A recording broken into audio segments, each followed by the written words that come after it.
पर आपका स्वागत है। ठीक, हम संविधान की क्लासें दोबारा से चालू कर रहे हैं, यूपी पुलिस, दिल्ली पुलिस, सबके लिए।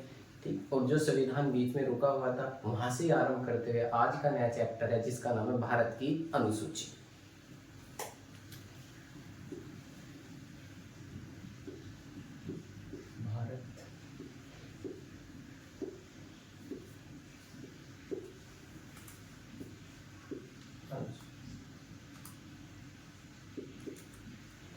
भारत की अनुसूची।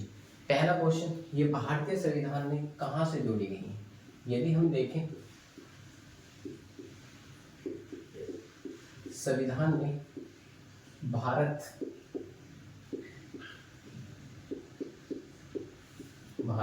शासन अधिनियम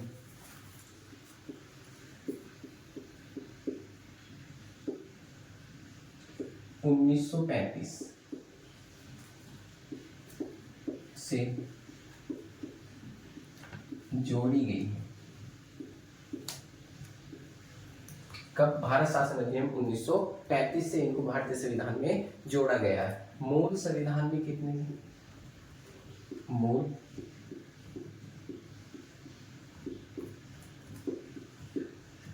संविधान में इनकी संख्या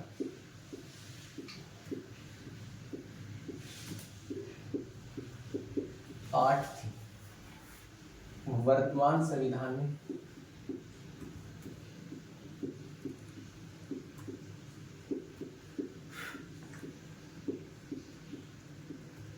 संख्या 12 है। मतलब कि जब संविधान बना था जब इनकी संख्या कितनी थी? 8। और अब वर्तमान में कितनी है? इनकी संख्या 12। संविधान में जो भी कुछ जोड़ा जाता है वो संविधान संशोधन के तहत जोड़ा जाता है। मतलब कि इसमें 4 जो नई अनुसूची जोड़ी गई है, ठीक है, नई अनुसूची जोड़ी गई है, वे संविधान संशोधन के तहत जोड़ी गई है।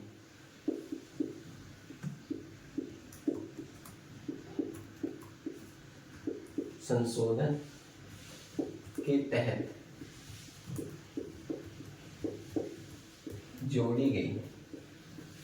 किसके? संविधान संशोधन के तहत जोड़ी गई है। तो इसका मतलब कितनी अनुसूची जोड़ी गई है? 4। तो कितने संशोधन हुए होंगे? 4 ही संशोधन इसमें हुए होंगे। अब हम एकक अनुसूची को अब देखते हैं क्या क्या एकक अनुसूची में। यदि हम देखें प्रथम अनुसूची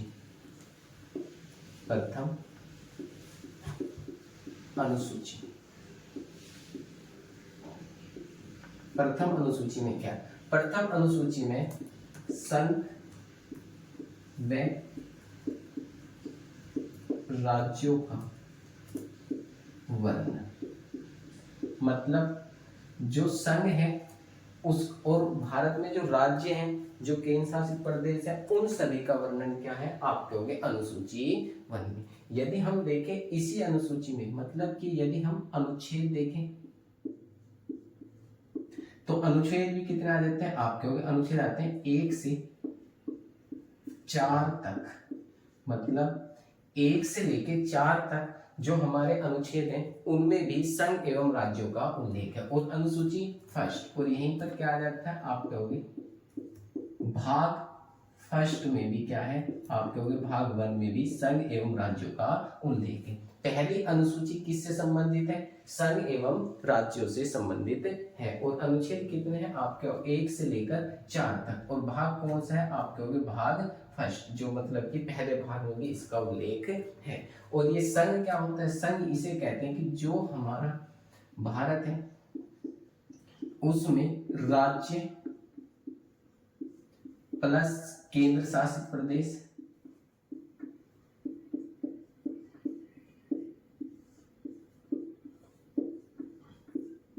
को मिलाकर जो हमने एक संघ बनाया है, इन सब को हम क्या कहते हैं? आप कहोगे संघ। राज्य और केंद्र शासित प्रदेशों का जो समूह है उसी को हम क्या कहते हैं? संघ कहते हैं। तो ये अनुसूची फर्स्ट में। और संघ का यदि हमसे पूछा जाए निर्माण कहां से किया हमने, आप कहोगे जो निर्माण किया है वो किया हमने यूएसए, संयुक्त राज्य अमेरिका से। और जो इसका नामकरण किया है नामकरण जो किया है वो किया है कनाडा के आधार पर, कनाडा के आधार पर। मतलब कि हम कह रहे जो हमारा संविधान वो है संघ है, संघ का निर्माण हमने यूएसए के आधार पर किया। मतलब हमने कहा कि राज्यों को आने का अधिकार है और इससे जाने का अधिकार नहीं है, जाएंगे हमारी मर्जी से। तो हमने नामकरण कहां से लिया? कनाडा के आधार पर। कौन सा नाम रखा? आप यूनियन हमने नाम रखा। और निर्माण किसके आधार पर किया? यूएसए के आधार पर किया। और अनुसूची कौन सी है? आप कहोगे अनुसूची फर्स्ट। तो हमारी पहली अनुसूची हुई जिसमें संघ एवं राज्यों का उल्लेख है। ठीक, अब दूसरी अनुसूची।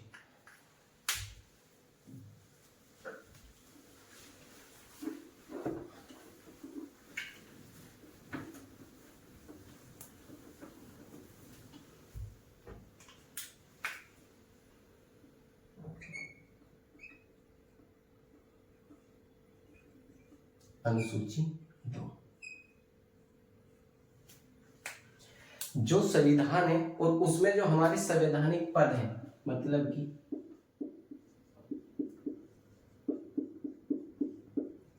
संवैधानिक पद, उनके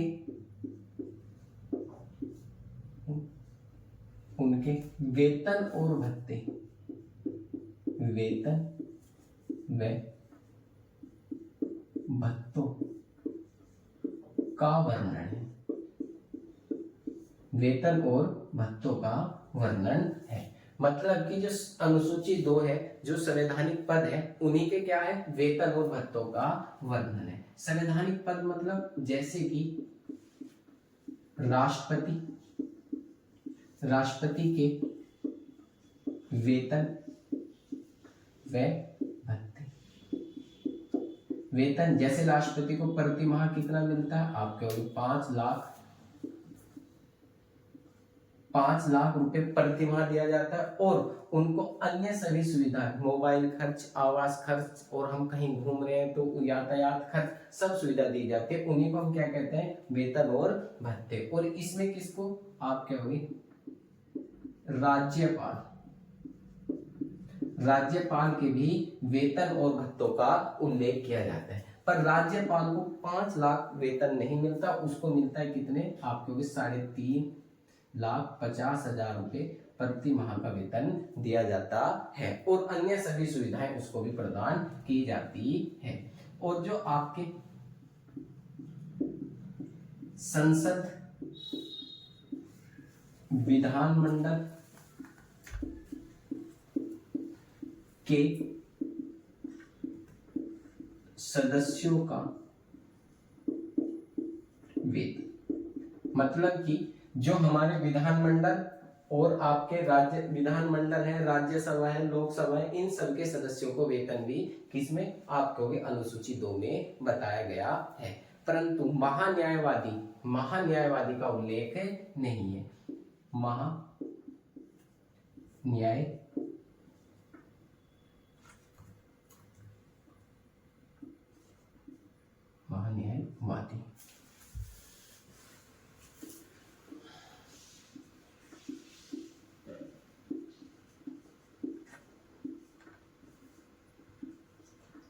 के वेतन का उल्लेख नहीं है। किसका? महान्यायवादी के वेतन का उल्लेख नहीं है। 2 चीज हमारी क्लियर होती है। पहला क्वेश्चन बनेगा कि बताओ अनुसूची 2 में क्या? आप कहोगे अनुसूची 2 में केवल वेतन और भत्तों का उल्लेख है। कौन से पद? संवैधानिक पद। किसके?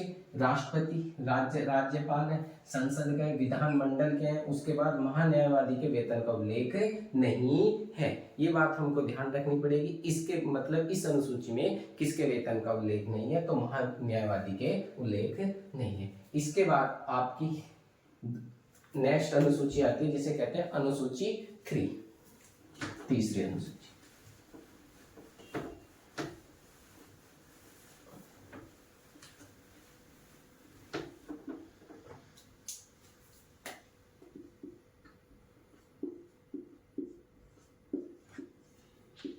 अनुसूची कौन सी अनुसूची? अनुसूची 3। अनुसूची 3 में क्या है? आप कहोगे अनुसूची जो 3 है इसमें है शपथ का उल्लेख, शपथ का उल्लेख किसमें? आप कहोगे अनुसूची 3 में। तो अनुसूची 3 में किसका है? आप कहोगे शपथ का उल्लेख है। किसके? संवैधानिक पद। मतलब यहाँ किस किस की शपथ का उल्लेख है? पहली बात आप कहोगे संसद में, संसद के दो सदन होते हैं, सदनों के सभापति। आप क्या कह सकते हो? एक तो होता है लोकसभा का अध्यक्ष,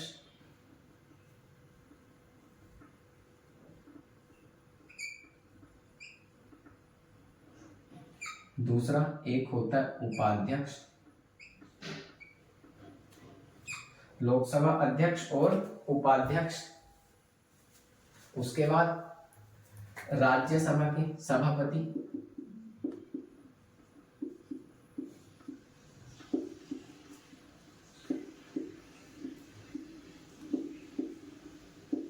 सभापति और दूसरा उपसभापति।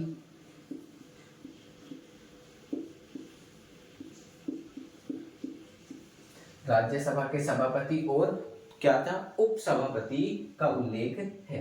इनके शपथ का भी क्या है? उल्लेख है। और उसके बाद आप विधानमंडल में, विधानमंडल उसमें होता है विधानसभा,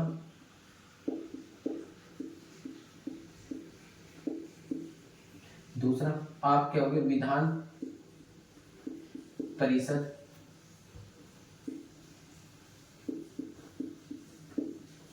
विधान परिषद के जो सभापति उपसभापति होते हैं उनकी भी शपथ का उल्लेख है। और किसका? मंत्रियों की,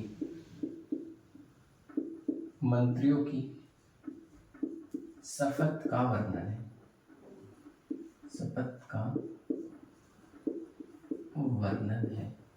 किसकी? जो मंत्री होते हैं उनकी शपथ का वर्णन है। किसकी नहीं है? नहीं है उपराष्ट्रपति,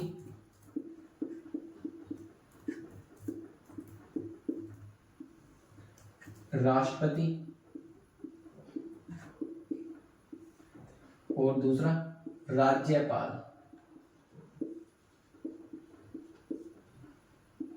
की शपथ का उल्लेख नहीं है, शपथ का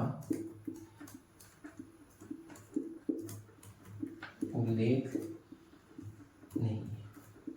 मतलब ये दो बात क्लियर है कि अनुसूची 3 में क्या है? शपथ का उल्लेख। मतलब संसद के जो सदन हैं उन दोनों सदन के, मतलब लोकसभा के अध्यक्ष और उपाध्यक्ष जो भी हैं उनकी शपथ का उल्लेख इस अनुसूची में है। और उसके बाद राज्यसभा के सभापति और उपसभापति का भी इसमें उल्लेख है। तीसरी विधानमंडल के जो सदन है, एक विधानसभा होती है उसमें भी क्या होता है? अध्यक्ष और उपाध्यक्ष, उनकी शपथ का भी उल्लेख है। और उसके बाद विधान परिषद में भी उपसभापति और सभापति होते हैं उनकी शपथ का भी उल्लेख है। और मंत्रियों की शपथ का भी उल्लेख अनुसूची 3 में है।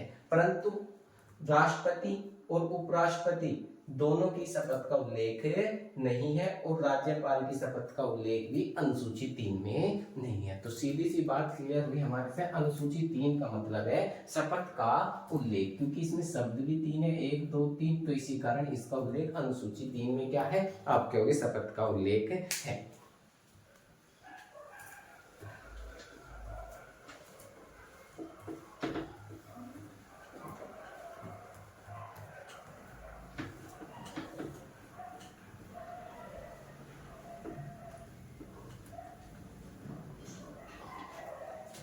और कौन सी अनुसूची है? अनुसूची 4।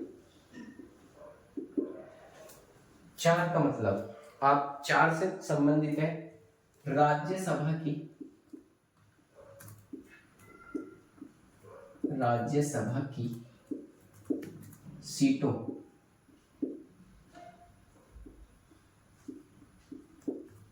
सीटों का मूल्यांकन। किसका? जो राज्यसभा है उसकी सीटों का मूल्यांकन। मूल्यांकन का मतलब होता है विभाजन या बंटवारा। मतलब कि जो राज्यसभा की सीटें हैं वो राज्य में किस प्रकार बांटी जाएंगी उसका मूल्यांकन किस में है? आप कहोगे अनुसूची 4 में। तो इसमें कितनी, मतलब कि जो राज्यसभा की सीट है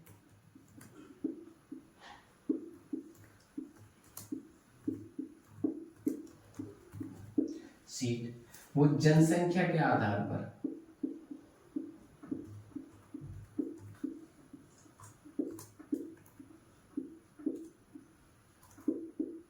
आधार पर इनका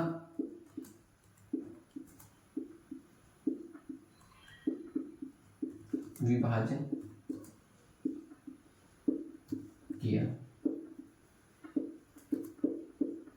जनसंख्या के आधार पर इनका क्या किया जाएगा? विभाजन या बंटवारा किया जाएगा। दो बात हमारी क्लियर हुई कि अनुसूची 4 में राज्यसभा की जो सीटें हैं उनका हमें क्या करना, मूल्यांकन है कि किस आधार पर हम उनको, तो किस आधार बताया हमने? जनसंख्या के आधार। कौन सी जनसंख्या को आधार मानते हुए किया? आप कहोगे 1971 वाली जनगणना के आधार पर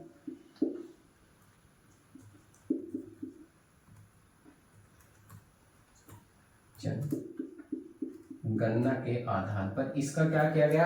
आप कहोगे मूल्यांकन किया गया है। कब? आप कहोगे 1971 वाली जनगणना के आधार पर। कब तक नहीं बढ़ाई जा सकती इसकी सीटें? 2026 तक।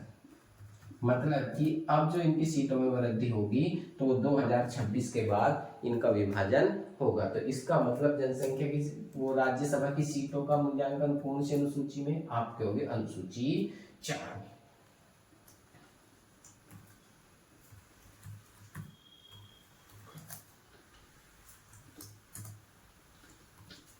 अनुसूची 5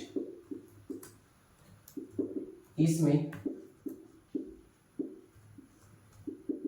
एसटी और एससी, अनुसूची जाति और अनुसूची जनजाति के लिए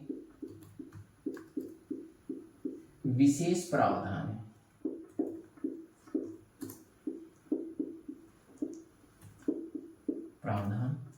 है।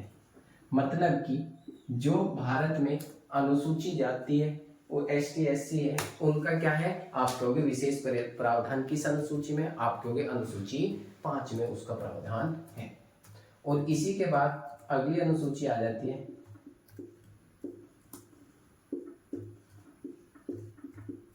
अनुसूची 6।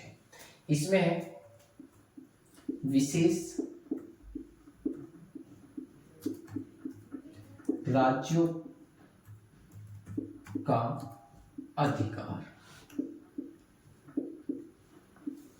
ठीक है, जिसमें अनुसूची जाति जो है उनको इस जनसंख्या ज्यादा है तो उन राज्यों को विशेष अधिकार दिया गया है। जैसे कौन कौन से राज्य हैं? आप कहोगे असम, मेघालय, त्रिपुरा, मिजोरम।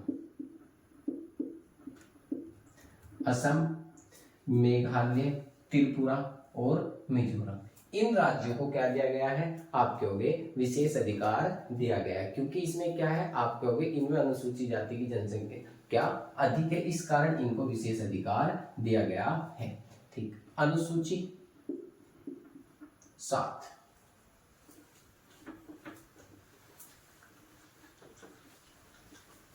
अनुसूची 7 इसमें क्या है? संघ व राज्यों के मध्य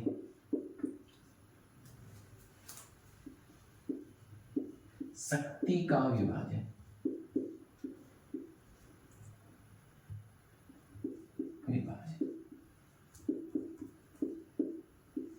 मतलब कि इसी में ही 3 सूची दी गई है। कौन कौन सी?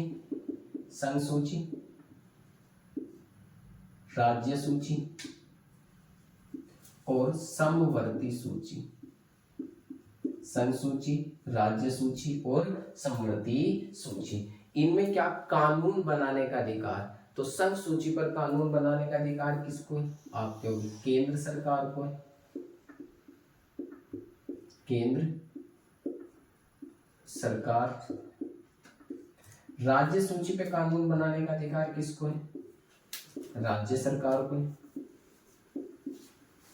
और समवर्ती सूची पर कानून दोनों बना सकते हैं,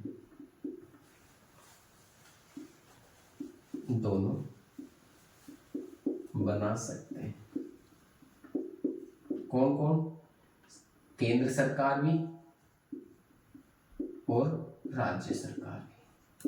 यदि दोनों एक ही कानून बनाते हैं तो उस पर अधिकार किसका अधिक होता है? अधिकार होता है केंद्र सरकार का अधिकार अधिक होता है।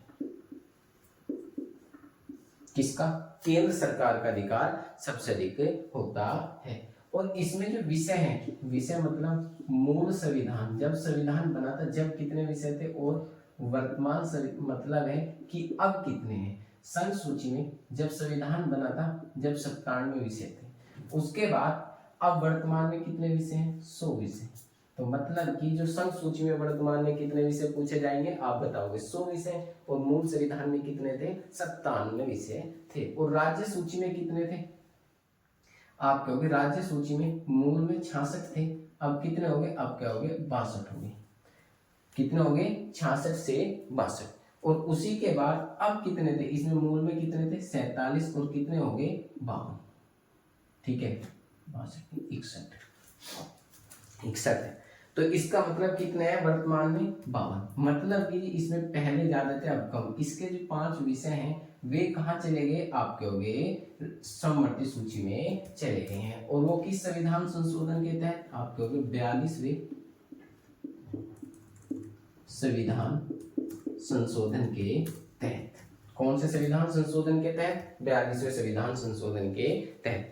तो पहला क्वेश्चन बनेगा राज्य संघ सूची में कितने विषय हैं वर्तमान में? तो आप कहोगे उसमें 100 विषय हैं। दूसरा क्वेश्चन बनेगा राज्य सूची में कितने विषय हैं? आप कहोगे 61 विषय हैं। और समवर्ती सूची में वर्तमान में कितने विषय हैं? आप 52 विषय हैं। और मूल में कितने थे? 57। और कितने बढ़ाए? 5। कब? 42वें संविधान संशोधन के तहत 1976 में इनको जोड़ा गया था।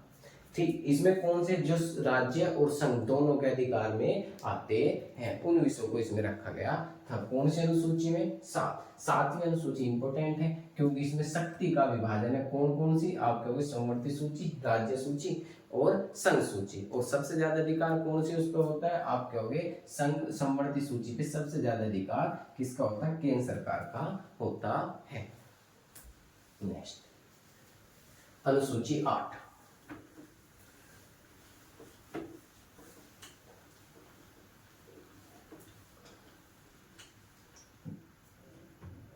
अनुसूची 8 में किसका उल्लेख है? आप कहोगे भाषा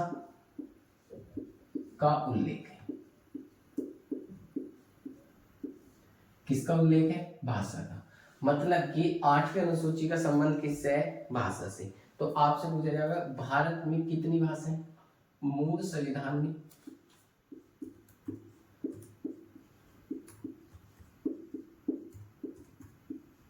मूल संविधान में 14 भाषा थी। कितनी भाषा थी? 14। भाषा कैसे? जैसे हमारी सबसे पहले संस्कृत भाषा, उसके बाद हिंदी भी है, उसके बाद उर्दू भी है। उर्दू, हिंदी, कन्नड़, ये सब कैसी भाषा है? आप कहोगे कश्मीरी, ये सब इसी अनुसूची में आती हैं। तो मूल संविधान में कितनी भाषा थी? 14। वर्तमान में कितनी है? आप कहोगे जी वर्तमान में इनकी संख्या 22 है। कितनी है? 22।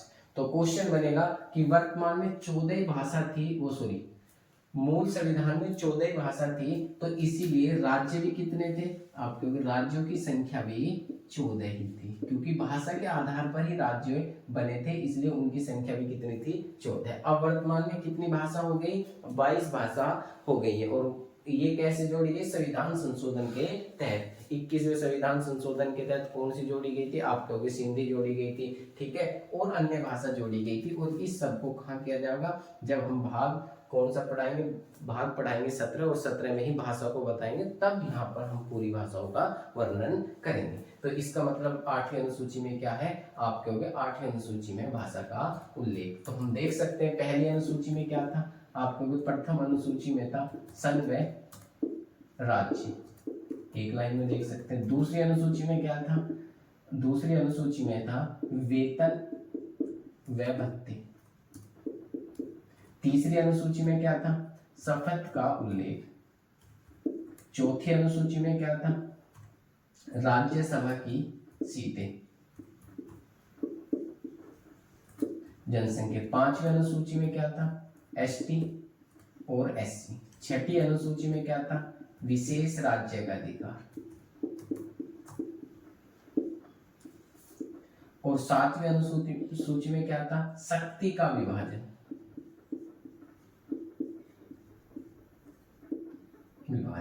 आठवीं अनुसूची में क्या है? आप कहोगे भाषा का वर्णन। तो अब तक हमने 8 अनुसूची कंप्लीट कर ली है। और हमारी 9वीं अनुसूची में क्या है? अब अगली अनुसूची देखते हैं, अनुसूची 9।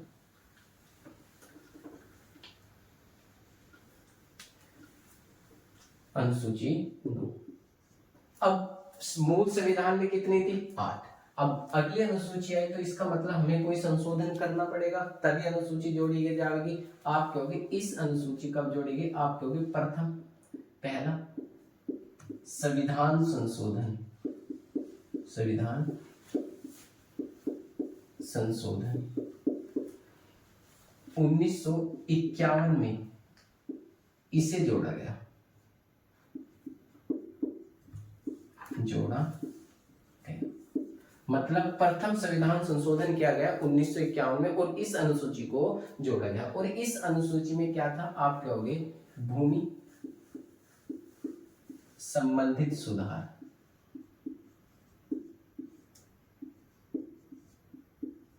कौन से सुधार? आप कहोगे भूमि संबंधित सुधार। और इसमें क्या किया गया? इसमें जो भी विषय रखे जाते थे वो सुप्रीम कोर्ट इसमें हस्तक्षेप नहीं कर सकता था, परंतु वर्ष 1975 के बाद कोई भी कानून या इसमें विषय रखा गया उस पे न्यायालय, मतलब कि न्यायालय क्या कर सकता है? न्यायालय हस्तक्षेप कर सकता है। मतलब 1975 के बाद जो भी कानून इसमें रखा जाएगा उसमें समीक्षा, न्याय समीक्षा कर सकता है। कौन? न्यायालय। तो कौन सी अनुसूची में? अनुसूची 9 में।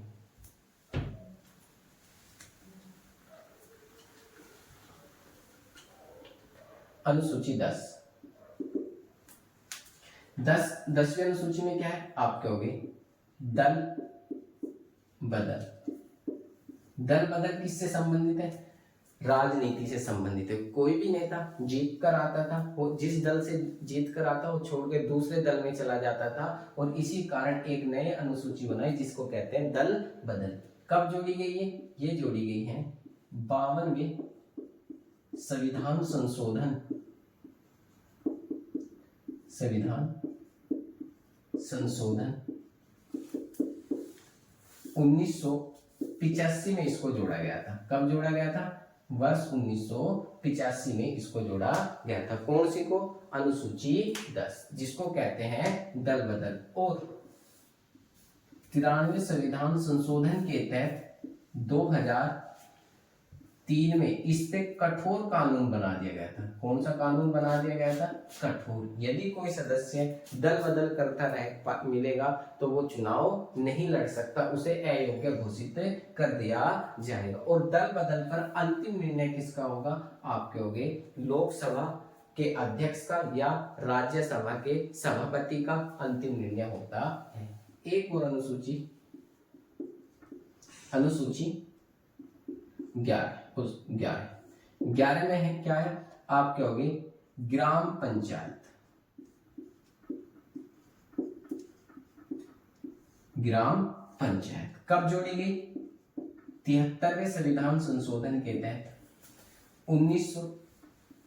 1992 या 93 में इसको जोड़ा गया।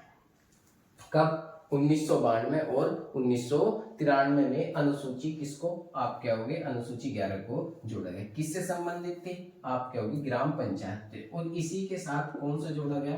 भाग 9 जोड़ा गया। कौन सा? भाग 9 जोड़ा गया। और कितने विषय जोड़े गए थे?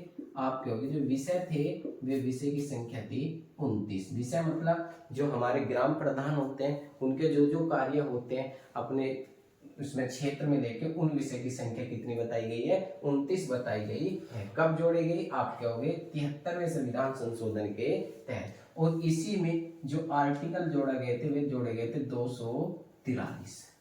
कितने? 243। और 73वां संविधान संशोधन तो हम बाद में आपको पूरा ही पढ़ाएंगे। एक अनुसूची और रहेगी आपकी,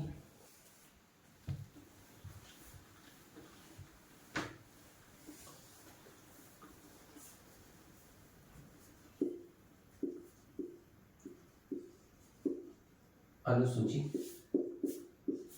12। कौन सी? अनुसूची 12। इसमें क्या है? इसमें है नगर पालिका। नगर पालिका का उल्लेख कब जोड़ी गई? 74वें संविधान संशोधन के तहत।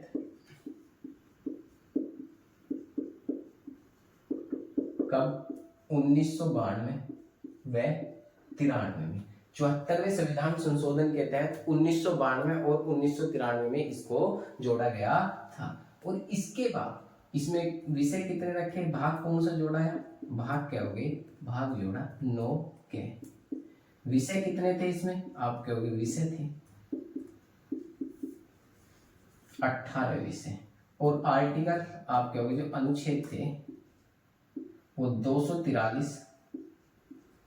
आप चलोगे पी से लेकर इसमें चलोगे तो 243 पी तक आपके इसमें भी कहां तक? आप कहोगे जेड जी तक इसका वर्णन किया गया है, जो कि हमारी संविधान की 12 की 12 अनुसूची कंप्लीट हो गई है। तो सबसे पहले क्वेश्चन बनेगा, दोबारा से मैं रिवीजन कर देता हूँ। संविधान में भारत शासन अधिनियम 1935 से इनको जोड़ा गया, क्योंकि जब उस संविधान में कितनी थी? 10 थी। और उसके बाद मूल संविधान में इनकी संख्या कितनी थी? 8। और वर्तमान में इनकी संख्या कितनी है? 12। तो 4 अनुसूची अब तक हमारे संविधान में 1950 से जोड़ दी गई है। और पहली अनुसूची में क्या है? संघ एवं राज्य का वर्णन। दूसरी अनुसूची में क्या है? वेतन और भत्तों का उल्लेख। और तीसरी अनुसूची में क्या है? आप कहोगे शपथ का उल्लेख। चौथी अनुसूची में क्या है? राज्यसभा की सीटों का मूल्यांकन, मतलब किस आधार पर उनका विभाजन किया जाए। और पांचवी अनुसूची में क्या है? एसटी एससी का प्रावधान। और छठी अनुसूची में क्या है? विशेष राज्यों का अधिकार, जो हमारे असम, मेघालय, त्रिपुरा, मिजोरम है उनका वर्णन किया गया। और सातवीं अनुसूची में शक्ति का विभाजन है, जिसे कहते हैं समवर्ती सूची, संघ सूची, राज्य सूची, इन सब का उल्लेख है। और उसी के बाद 8वीं अनुसूची में क्या है? भाषा का उल्लेख है। मूल संविधान में कितनी भाषा थी? आप कहोगे 14 भाषा थी। और वर्तमान में कितनी है? 22 भाषा। और 9वीं अनुसूची कब जोड़ी गई? आप कहोगे प्रथम संविधान संशोधन के तहत जोड़ी गई थी, जिसमें भूमि संबंधी सुधार था। 10वीं अनुसूची में क्या था? दल बदल। और आपकी 11वीं अनुसूची ग्राम पंचायत। और 12वीं अनुसूची थी आपकी नगर पालिका से। और ये आज की क्लास आपकी कंप्लीट हो गई और कल मिलते हैं। Okay bye.